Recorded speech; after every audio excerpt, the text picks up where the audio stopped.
ஒரு ஊர்ல சந்திரிகா ஹரிதா அப்படிங்கிற ஏழை அக்கா தங்கச்சிங்க இருந்தாங்க. ஒருத்தர் மேல ஒருத்தருக்கு ரொம்ப உயிர். ஒருத்தர் இல்லாம இன்னொருத்தர் எப்பவுமே இருக்க மாட்டாங்க. அதுக்குதான் அக்காவான சந்திரிகா தங்கச்சியான ஹரிதாவை படின்னா ஹரிதா அக்காவை விட்டு எங்கேயுமே போய் படிக்க மாட்டேன்னு படிக்கவே இல்ல. இன்னொருத்தர்கிட்ட 2 பேரும் கூலி வேலைக்கு போய் அதுல வர காசுல சந்தோஷமா வாழ்க்கை நடத்திக்கிட்டு இருந்தாங்க. இப்படி இருக்கும்போது வெயில் காலம் ஆரம்பமாச்சு. தங்கச்சி, நீ வீட்ல இருமா, வெயில் அதிகமா இருக்கு, வெயில்ல உன்னால வேலை செய்ய முடியாது. அக்கா, நான் கூட அததான்க்கா சொல்றேன், வெயில் ரொம்ப அதிகமா இருக்கு, நான் வேலைக்கு போறேன், நீ வேலைக்கு போவாத, வீட்லயே இரு. எனக்கு இந்த விஷயம் ரொம்ப நல்லா தெரியும், அதுக்குதான் உன்னை படி அப்படின்னு சொன்னேன். நீ மட்டும் படிச்சிருந்தா பட்டணத்துல ஏசில உக்காந்து வேலை செஞ்சிருக்கலாம். இந்த வெயில்ல நீ வேலை செய்யாம இருந்திருக்கலாமா? ஐயோ அக்கா, எப்பதான் நேரம் கிடைக்கும் இப்படி பேசலான்னு யோசிச்சிருப்பியா? என்ன போன எங்கதான் போவேன்? நான் மட்டும்தான் படிக்கணுமா? நீ கூட படிச்சிருக்கலாம்ல, நான் வேலைக்கு போயிருப்பேலக்கா. நீ படிக்கா, நான் வேலைக்கு போறேன்னு சொன்னப்ப நீ என் பேச்சே கேட்கல. நான் பெரியவ, நீ என் பேச்ச கேட்கணும். நான் கூட சின்னவக்கா, நீ கூட என் பேச்ச கேட்கணும்ல. இப்படி அவங்க 2 பேரும் பேசிக்கிட்டு இருக்கும்போது கூலி வேலைக்கு கூட்டிட்டு போற ஷாமலா ஆட்டோல அங்க வந்தா. அக்கா தங்கச்சிங்களுக்கு 2 பேருக்கும் கேக்குற மாதிரி ஷாமலா ஆட்டோல உட்காந்து சத்தம் போட்டு, ஏ அக்கா தங்கச்சிங்களா, ஆட்டோ வந்துருச்சு, 2 பேரும் வேலைக்கு வரமாட்டீங்களா? அப்படி ஷாமலாவோட குரலை கேட்ட உடனே அக்கா தங்கச்சிங்க 2 பேரும் வெளியே வந்தாங்க. ஷாமலா சித்தி, நான் மட்டும்தான் வேலைக்கு வருவேன், தங்கச்சி வேலைக்கு வரமாட்டா. இல்ல சித்தி, அக்கா வேலைக்கு வரமாட்டா, வீட்லதான் இருப்பா, நான் மட்டும்தான் வேலைக்கு வருவேன். சித்தி, நீங்களே சொல்லுங்க சித்தி, வெயில் அடிச்சா இவ எவ்வளவு கஷ்டப்படுவான்னு நீங்களாவது சொல்லுங்க சித்தி. அம்மா சித்தி, அக்காவுக்கு சொல்லுங்க, வெயில் அடிச்சாலும் உன்னோட தங்கச்சிக்கு ஒண்ணும் ஆகாதுன்னு. பாருங்க சித்தி, இவ இவ்வளவு திமிரா பேசினாதான் எனக்கும் கோவம் வருது. சித்தி, இதுல திமிரா பேசுறதுக்கு என்ன இருக்கு, நீங்களாவது எடுத்து சொல்லுங்க. அக்கா, வெயில் அடிச்சா நான் மட்டும் இல்லக்கா, நீ கூட தான் கருப்பாயிடுவ. இங்க பாரு தங்கச்சி, நீ எனக்கு எதிர்பேச்சு பேசாத, முதல்ல வீட்டுக்குள்ள போ. இங்க பாருக்கா, வெயில் அடிக்கும் போது உன்னாலையும் வெயில்ல வேலை செய்ய முடியாது, நீ முதல்ல என் பேச்ச கேளு, வீட்டுக்குள்ள போ, நான் வேலைக்கு போறேன். இப்படி 2 பேரும் பேசிக்கிட்டே இருந்தாங்க. உங்கள மாதிரி பாசமா இருக்கிற அக்கா தங்கச்சிங்க என்னோட வயித்துல பொறக்கலன்னு நான் கவலைப்படுறேன். நீங்க 2 பேருமே ஒருத்தர் மேல ஒருத்தர் அளவுக்கு மீறின பாசத்தை வச்சிருக்கீங்க. நீங்க 2 பேரும் வெயிலுக்கு வராம நெகிழ்ல உட்காந்து ஏதாவது வியாபாரத்தை செய்யுங்க, யோசிச்சு பாருங்க அப்படின்னு சொன்ன உடனே ஹரிதா அத பத்தி யோசிக்க ஆரம்பிச்சு கவலையோட முகத்தை வச்சுக்கிட்டு, இதுதான் சரியான நேரம் அப்படின்னு இந்த சித்தி என்ன படிக்க வைக்கலன்னு எங்க அக்கா கிட்ட ஏதாவது சொல்லுவாங்க யோசிச்சுக்கிட்டு இருக்கும் போதே சந்திரிகா மறுபடியும் ஆரம்பிச்சுட்டா. ஐயோ சித்தி, வியாபாரம் செய்யணும் அப்படின்னா கொஞ்சம் அறிவு இருக்கணும். அந்த அறிவு எங்க இருந்து வரும்? படிச்சாதானே அறிவு வரும். அதனாலதான் என் தங்கச்சிய படி அப்படின்னு சொல்றேன். ஆனா என் தங்கச்சி கேக்குறாளா, இதோ படிக்காம இருக்கா. ஹரிதா முறைச்சி சந்திரிகாவை பார்த்தா. இங்க பாருங்க சித்தி, இவ எப்படி முறைச்சி என்ன பாக்குறான்னு. சித்தி, கூலி வேலைக்கு போலாமா? ஐயோ ஆமா, நான் வந்த விஷயத்தையே சொல்ல மறந்துட்டேனே. இன்னைக்கு கூலி வேலைக்கு ஆளுங்க சரியாயிட்டாங்க, நீங்க வேண்டான்னு தான் சொல்ல வந்தேன். அக்கா தங்கச்சிங்க 2 பேரும் கவலையோட மூஞ்ச பாத்துக்கிட்டு, ஐயோ என்ன சித்தி, நேத்து தானே நாங்க 2 பேரும் வேலைக்கு வரோம்னு சொன்னோம், அதுக்குள்ள இப்ப வேண்டான்னு சொல்றீங்க. இப்ப நாங்க என்ன சித்தி பண்றது? நீங்க 2 பேரும் இந்த வெயில் காலத்துல வேலை செய்யாதீங்க, ஏதாவது வியாபாரத்தை ஆரம்பிச்சுக்குங்க. சித்தி, நீங்க சொல்ற மாதிரி வியாபாரம் செய்யறது நல்லாதான் இருக்கும், ஆனா அதுக்கு தேவையான காசை எங்க இருந்து கொண்டு வர்றது? ஐயோ சந்திரிகா, அதெல்லாம் நான் பாத்துக்கிறேன். ஐயோ சித்தி, வர காசும் அவ்வளவுதான், கிடைக்கிற வேலையும் அவ்வளவுதான், அதுல நாங்க வாழ்றதே பெருசு, இப்ப எப்படி வியாபாரம் செய்யறது? ஐயோ சித்தி, வேற ஏதாவது ஐடியா இருந்தா சொல்லுங்க. நீங்க அக்கா தங்கச்சிங்க சரியா படிக்கல அப்படின்னாலும் உங்களுக்கு நிறைய அறிவு இருக்கு. உங்க புத்திசாலித்தனத்தினால நீங்க ஏதாவது புதுசா வியாபாரத்தை ஆரம்பிங்க, அதுக்கு தேவையான காசை கூட நான் ரெடி பண்ணி தரேன். ஷாமலா அந்த வார்த்தையை சொன்ன உடனே அவ பேச்சுல நம்பிக்கை வராம அக்கா தங்கச்சிங்க 2 பேரும் பார்த்தாங்க. என்ன நீங்க 2 பேரும் என்ன அப்படி பாக்குறீங்க? அட, அவ்வளோ காசு இருக்கா எங்க ஷாமலா சித்தி கிட்ட? ஐயோ சந்திரிகா, அதெல்லாம் நான் பாத்துக்கிறேன், நீங்க வியாபாரம் செய்றீங்களா இல்லையான்னு நாளைக்கு சொல்லுங்க. இங்க பாருங்க, நேரம் ரொம்ப முக்கியமானது, போன நேரத்தை மறுபடியும் வாங்க முடியாது, போற நேரத்தை நம்மளால எதுவுமே பண்ண முடியாது, அதுக்குன்னு நேரத்தை வீணாக்க முடியாது அப்படின்னு சொல்லி ஆட்டோல அங்கிருந்து கிளம்பி போனா ஷாமலா. ஹரிதா சந்திரிகா 2 பேரும் சேர்ந்து செய்ய போற வியாபாரத்தை பத்தி யோசிச்சுக்கிட்டு இருந்தாங்க. தங்கச்சி, ஷாமலா சித்தி சொன்ன மாதிரி நம்மளும் வேலை செஞ்சோன்னா நம்மளுக்கு எந்த பிரச்சனையும் இருக்காதுல்ல. அம்மாக்கா, நான் கூட அத பத்தி தான் யோசிச்சுக்கிட்டு இருக்கேன். ஆனா எவ்வளவுதான் யோசிச்சாலும் என்னதான் முடிவெடுத்தாலும் என்ன வியாபாரத்தை செஞ்சா நல்லா இருக்கும் அப்படின்னு யோசிக்கவே முடியல. முதல்ல நம்ம அத பத்தி யோசிக்கணும் தங்கச்சி. கரும்பு ரசம் ரொம்ப நல்லா நடக்கும். ஐஸ்கிரீமை வாங்கிக்குவாங்க, அதே மாதிரி ஜூஸ கூட வாங்கிக்குவாங்கக்கா. கரும்பு ரசம் எடுக்கணும் அப்படின்னா மிஷின் வேணும், அதுக்கு நிறைய காசு வேணும். ஐஸ்கிரீம் அப்படின்னா சுத்தி சுத்தி விக்கணும், அதுலயும் 2 பேருக்கும் ஐஸ்கிரீம் வண்டி வேணும், அதுக்கே நிறைய பணம் செலவாவாதா? அக்கா, மேங்கோ ஜூஸ் விக்கலாம்க்கா. இது மாங்காய் பழம் சீசன் இல்லையா? இப்போ மாங்காய் பழம் நிறைய பேரு ஆசைப்படுவாங்க, அதனால மேங்கோ ஜூஸ் செஞ்சு விக்கலாம். ஆமா தங்கச்சி, மாங்காய் பழத்தை தின்னாதவங்க அப்படின்னு யாருமே இருக்க மாட்டாங்க. ஒருவேளை ஜூஸ் குடிப்பாங்க, இல்லனா பழம் சாப்பிடுவாங்க. சரிக்கா, அப்பனா மேங்கோ ஜூஸ் சென்டரை ஆரம்பிக்கலாம். அப்போ சித்தி கிட்ட வாங்கின கடத்தை கூட சீக்கிரமா அடிச்சிடலாம். சரி தங்கச்சி, இந்த பிளான் ரொம்பவே நல்லா இருக்கு. நாளைக்கு ஷாமலா சித்தி வரும்போது மேங்கோ ஜூஸ் சென்டரை ஆரம்பிக்கலாம்னு சொல்லலாம். இப்படி அக்கா தங்கச்சிங்க 2 பேரும் பேசிக்கிட்டு இருந்தாங்க. இப்படி அந்த நாள் போச்சு. மறுநாள் காலையில ஷாமலா சித்தி அங்க வந்தாங்க. ஷாமலாக்காக காத்துக்கிட்டு இருந்த அக்கா தங்கச்சிங்க 2 பேரும் சேர போட்டாங்க. ஷாமலா அங்க வந்து உக்காந்தா. அக்கா தங்கச்சிங்க 2 பேரும் என்ன வியாபாரத்தை ஆரம்பிக்கலாம்னு யோசிச்சிருக்கீங்க? நாங்க மேங்கோ ஜூஸ் சென்டரை போடலான்னு இருக்கிறோம் சித்தி. மேங்கோ ஜூஸ் சென்டரா? அது நல்லா இருக்குமா ஹரிதா? சித்தி, இது வெயில் காலம் இல்லையா சித்தி, அதனால இந்த மாதிரி ஜூஸ் செஞ்சு வித்தா நிறைய பேர் வாங்கி சாப்பிடுவாங்க. சரி, அப்போ எதுக்காக லேட் பண்றீங்க?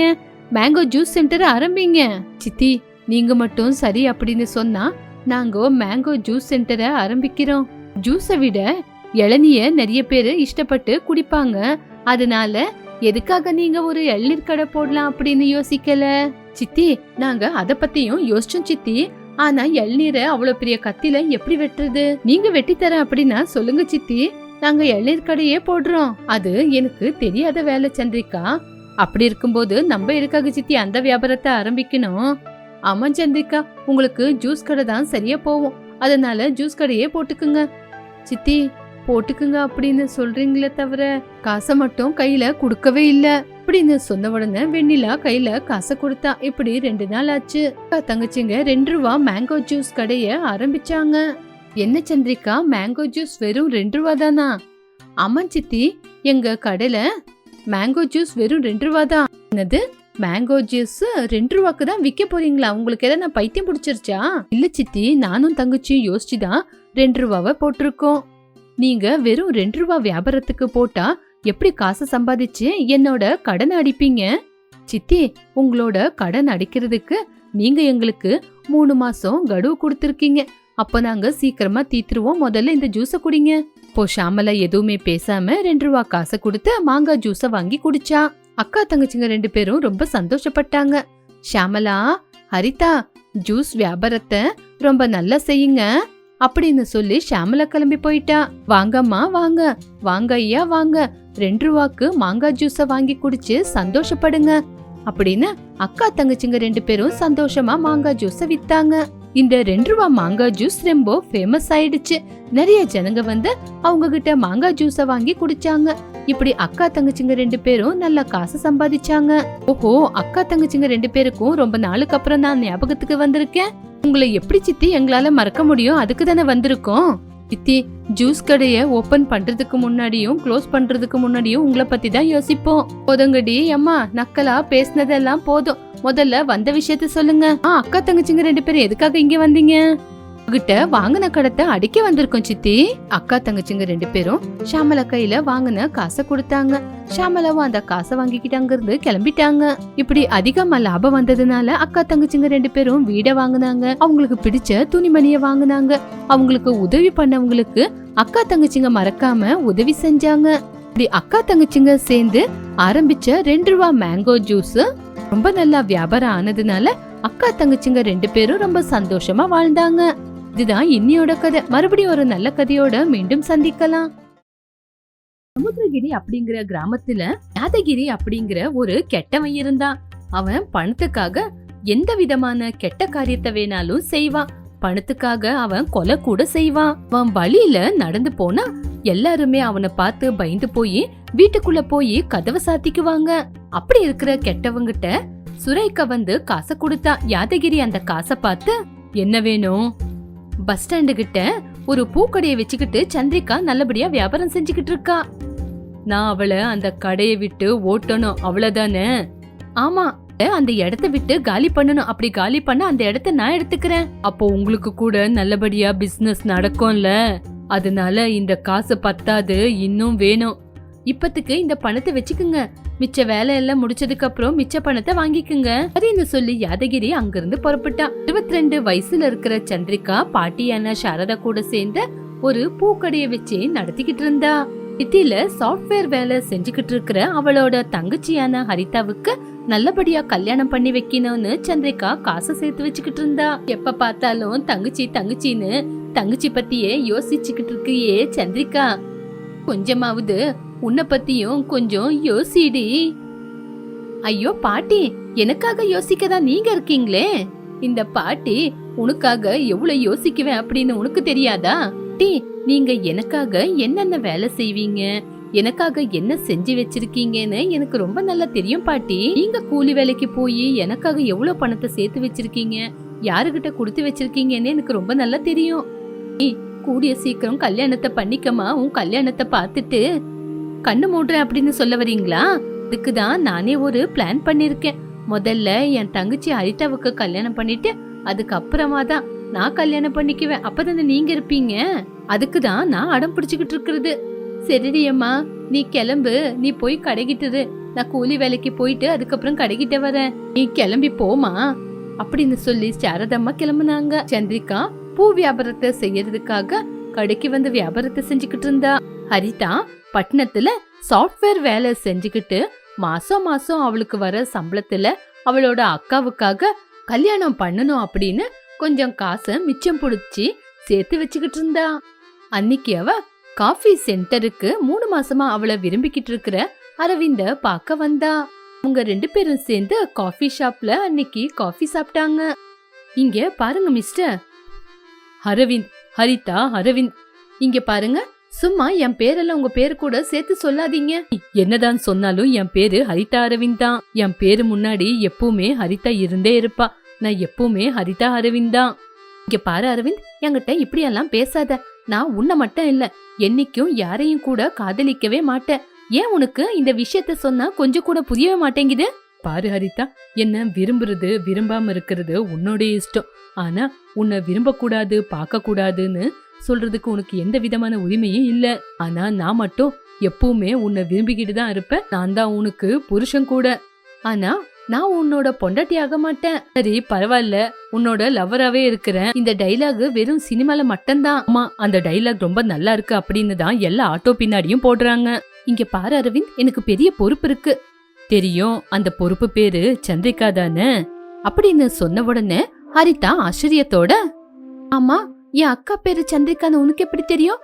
ஹரிதா, நான் உன்னை காதலிச்சது உண்மையான உன்னோட நேச்சர் அழக பார்த்து, பாசம் நிறைஞ்சிருக்கிற உன்னோட சிரிப்பு, கள்ளங்கபடம் இல்லாத உன்னோட மனசு, அக்காக்காக நீ படுற கஷ்டத்துக்காக, உன்னோட பேர பசங்களுக்கு கல்யாணம் ஆகி அந்த குழந்தைங்கள பாக்கணும்னு காத்துக்கிட்டு இருக்கிற உங்களோட பாட்டிக்காக. அப்போ என்ன பத்தி முழுசா தெரிஞ்சு வச்சிருக்கீங்க. எனக்கு ஒரு பொண்ண காதலிக்கிறது அப்படின்னா, நான் காதலிக்கிற பொண்ணோட கஷ்டம் துக்கம் கண்ணீரு எல்லாமே தான். உன்னோட விருப்பத்தை நான் காதலிப்பேன், உன்னோட கஷ்டத்தை கூட நான் காதலிப்பேன். அந்த வார்த்தையை கேட்டு ஹரிதா எதுவுமே பேசாம அரவிந்த பாத்துக்கிட்டே இருந்தா. ஹரிதா, நான் ஒரு விஷயத்த சொல்லட்டா? நீ எப்ப வேணாலும் என்னோட லைஃப் பார்ட்னரா ஜாயின் ஆகலாம். உன்னோட காதல மட்டும் இல்ல, உன்னோட கஷ்டத்தை எல்லாமே என் கூட பகிர்ந்துக்கலாம். நேரம் எனக்காக என் கூட பேசினதுக்கு ரொம்ப சந்தோஷம். I love you. இப்படி அரவிந்த் கொண்டு வந்த பூவை அங்க டேபிள் மேல வச்சுட்டு கிளம்பிட்டான். இப்படி ஹரிதா பாத்துக்கிட்டு இருக்கும் போதே வெயிட்டர் வந்து பில்ல கொடுத்தான். மேடம், கொஞ்ச நேரத்துக்கு முன்னாடி உங்க கூட உக்காந்து இருந்தாருல, அவர்கிட்ட காசு இல்ல, பில்ல உங்ககிட்ட வாங்கிக்க சொன்னாரு. ஹரிதாவுக்கு கோவம் வந்து, ஓஹோ ரொம்ப டைலாக் எல்லாம் பேசினா, ஆனா காசை மட்டும் என்கிட்ட கொடுக்க சொல்லி போயிட்டானா? அந்த பில்ல அவளே பே பண்ணிட்டு அங்கிருந்து கிளம்பிட்டான். யாதகிரி சந்திரிகா கிட்ட வந்தான்.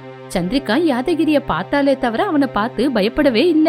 இருந்து நீ இந்த இடத்துல இந்த பூ வியாபாரத்தை செய்யவே கூடாது. அத நீ சொல்லக்கூடாது யாதகிரி. ஏய், என்ன பார்த்து பேரை வச்சு கூப்பிடுவியா? உன்னுடைய சாவு என்னைக்கு இருந்தாலும் என்னோட கையில தான். என்ன வேணா செஞ்சுக்க, எனக்கு அத பத்தி எல்லாம் கவலை இல்ல. ஓ, பயமா இல்லையா? என்ன பண்றேன் பாரு. இப்படி யாதகிரிக்கு கோவம் வந்து சந்திரிகாவோட பூக்கடைய தள்ளி விட்டான். சந்திரிகா கீழே வந்து விழுந்தா. யாதகிரி சிரிச்சுக்கிட்டு இருந்தான். அத பார்த்த சந்திரிகாவுக்கு கோவம் வந்து அவன் கன்னத்திலேயே அரைஞ்சா. அடியில யாதகிரியோட பல்லு வந்து அவன் கையில விழுந்தது. அவனுக்கு கோவம் வந்து சந்திரிகாவை அடிக்கிறதுக்காக கைய தூக்குனான். சந்திரிகாவோட பாட்டி வந்தாங்க. தம்பி யாதகிரி, உங்களை பத்தி என் பேத்திக்கு தெரியாது, அவ செஞ்சது தப்புதான், அவளை மன்னிச்சிடுங்கப்பா அப்படின்னு யாதகிரி கிட்ட கெஞ்சி கேட்டுக்கிட்டாங்க. பாட்டி, இவங்கிட்ட எல்லாம் போய் கெஞ்சிக்கிட்டு இருக்கீங்க, அவன் என்ன பண்ணுவான்னு நானும் பாக்குறேன், சும்மா இருங்க பாட்டி. ஏ சந்திரிகா, என்னைய அவன் இவன் சொல்றியா? உன்னோட திமிர எப்படி அடக்கணும்னு எனக்கு தெரியும். நாளெல்லாம் என்ன எதுவுமே செய்ய முடியாது அப்படின்னு சொன்ன உடனே யாதகிரி கோவமா கோயிலுக்குள்ள போய், புரோகிதரே அப்படின்னு சத்தம் போட்டு கூப்பிட்ட உடனே அவன் குரலை கேட்டு புரோகிதரு வேகமா வந்தாரு. ஐயா, என்னாச்சுங்க ஐயா? சொல்லுங்க ஐயா. நீங்க சொல்ற மாதிரி நான் வாரம் வாரம் 50 ரூபா காசை உங்களுக்கு கொடுக்கறேனே, அதிகமா கொடுக்கறதுக்கு என்கிட்ட பணம் இல்லைங்க ஐயா. இங்க பாருங்க புரோகிதரே, கோயிலுக்குள்ள போய் அந்த சாமி மேல இருக்கிற தாலி கொண்டு வாங்க. சந்திரிகாவுக்கு கட்டி அவ திமிர அடக்குறேன். அப்பதான் அந்த சந்திரிகா வாழ்க்கை முழுவதும் என் காலடியிலேயே விழுந்து கிடப்பா. போய் கொண்டு வாங்க. ஐயா, வேண்டாங்க ஐயா, ஏதோ சின்ன பொண்ணு, தெரியாம சொல்லிட்டா. அந்த பொண்ணை மன்னிச்சு விட்டுருங்க ஐயா. அந்த பொண்ணு ரொம்ப அப்பாவி பொண்ணு, பாவங்க ஐயா. தயவு செஞ்சு அந்த பொண்ணை விட்டுருங்க ஐயா. இங்கெல்லாம் நினைக்கிற மாதிரி அவ பாவப்பட்ட பொண்ணு இல்ல, ரொம்ப திமிரு பிடிச்ச பொண்ணு. அவ கொட்டத்தை இன்னைக்கு நான் அடக்குறேன். அவளை நான் சும்மா விட மாட்டேன். போங்க, போய் அந்த தாலிய கொண்டு வாங்க. அவ கழுத்துல கட்டி என் பொண்டாட்டி ஆக்கிக்கிறேன். நீ சொன்ன உடனே புரோகிதரு வேகமா கோயிலுக்குள்ள போனாரு. இந்த ஊருக்குள்ள இருக்கிற ஜனங்க எல்லாம் என்ன பார்த்து பயப்படுறாங்க. அப்படி இருக்கும்போது இந்த திமிரு பிடிச்சவ என்னைய அடிப்பாளா? தாலிய அவ கழுத்துல கட்டி வாழ்க்கை முழுவதும் என் பொண்டாட்டி ஆக்கிக்கிட்டு அவளுக்கு கஷ்டம் கொடுக்கறேன். இதுதான் சந்திரிகா, நான் உனக்கு கொடுக்கற பெரிய தண்டனை. நான் கொடுக்கற சித்திர இம்சைய உன்னால தாங்க முடியாம நீயே என்ன கொன்னுடுன்னு கெஞ்சுவ. இப்ப இருக்கு உனக்கு உண்மையான ரியல் ஸ்டோரி அப்படின்னு சொல்லி ரொம்பவே கோவப்பட்டான். அதுக்கப்புறம் சந்திரிகா எந்திரிச்சு அவளோட கடைய சரி பண்ணிக்கிட்டா. எதுக்குமா உனக்கு சும்மா அவன் கூட வீண் வம்பு? ஐயோ பாட்டி, இல்ல பாட்டி, நான் அவங்கிட்ட எந்த பிரச்சனைக்கு போல, அவன் தான் வந்தான். ஐயோ பாட்டி, இந்த இடத்துல இருந்து கடைய காலி பண்ணணும்னு சொன்னா, நான் முடியாதுன்னு சொன்னேன். அதனால கடைய தள்ளி விட்டா, நானும் கீழே விழுந்த கோவத்தோட அடிச்சிட்டேன். அவங்கிட்ட எவ்வளவுதான் கெஞ்சி கேட்டுக்கிட்டாலும் நம்ம பேச்ச கூட காதுல வாங்காம கோவத்தோட கிளம்பி போயிருக்காமா. இருக்குமா நம்மளுக்கு இந்த வீண் பிரச்சனை? வேண்டாமா, இதெல்லாம் விட்டுட்டு நம்ம அவன் கண்ணுக்கு படாம எங்காவது போயிடலாமா? ஐயோ பாட்டி, அந்த யாதகிரி மட்டும் இல்ல, எவன் வந்தாலும் நம்மள ஒன்னும் பண்ண முடியாது பாட்டி. நீங்க வீட்டுக்கு போங்க, நான் வியாபாரத்தை பார்த்துட்டு அப்புறமா வரேன். இல்லம்மா, உன்னை விட்டுட்டு நான் எங்கேயுமே போக மாட்டேன், உன் கூட தான் இருப்பேன். அந்த யாதகிரி கூட நீ சண்டை போடுறது எனக்கு கொஞ்சம் கூட பிடிக்கல. இப்படி அவங்க 2 பேரும் பேசிக்கிட்டு இருக்கும்போது யாதகிரி புரோகிதரை கூட்டிக்கிட்டு அங்க வந்தான். அவன் வந்தது பார்த்து, அவன் கையில தாலி இருக்கிறது பார்த்து பாட்டிக்கும் சந்திரிகாவுக்கும் அவன் எதுக்கு வந்திருக்கான்னு புரிஞ்சுக்கிட்டாங்க. இங்கிருந்து கிளம்பி போயிடுமா, உனக்கு அவன் தாலி கட்ட வந்திருக்கான். புரோகிதரே, என்னை தாண்டி அவ எப்படி போயிடுவான்? நீங்க போய் மந்திரத்தை சொல்லுங்க அப்படின்னு புரோகிதரு சொல்லிக்கிட்டு இருக்கும் போதே யாதகிரி பலவந்தமா தாலி கட்டினா. புரோகிதரு மந்திரத்தை சொல்லிக்கிட்டு இருக்கும்போது சந்திரிகாவும் அழுந்துகிட்டு வேண்டான்னு சொல்லிக்கிட்டு இருக்கும்போது அவன் தாலியவே கட்டிட்டான். சந்திரிகா அந்த தாலிய பாத்துக்கிட்டு கண்ணீர் விட்டுக்கிட்டு இருந்தா. இங்க பாருங்க பாட்டி, என்ன பாக்குறீங்க? வீட்டுக்கு போய் உங்களோட பேத்திய என் வீட்டுக்கு அனுப்புற வழிய பாருங்க அப்படி சொன்ன உடனே பாட்டி யாதகிரிய கோவமா பார்த்தாங்க. அதே நேரத்துல டவுன்ல ஹரிதா ஃபேமஸான கல்யாண புரோக்கரை பாக்குறதுக்காக வந்து உக்காந்து இருந்தா. முன்னாடி என்ன நடந்தது அப்படின்னு ஏழை அக்கா தங்கச்சியோட கல்யாணம் 2வது பாகத்துல பாக்கலாம். நான் இன்னையோட கதை. தேங்க்யூ ஃபார் வாட்சிங்.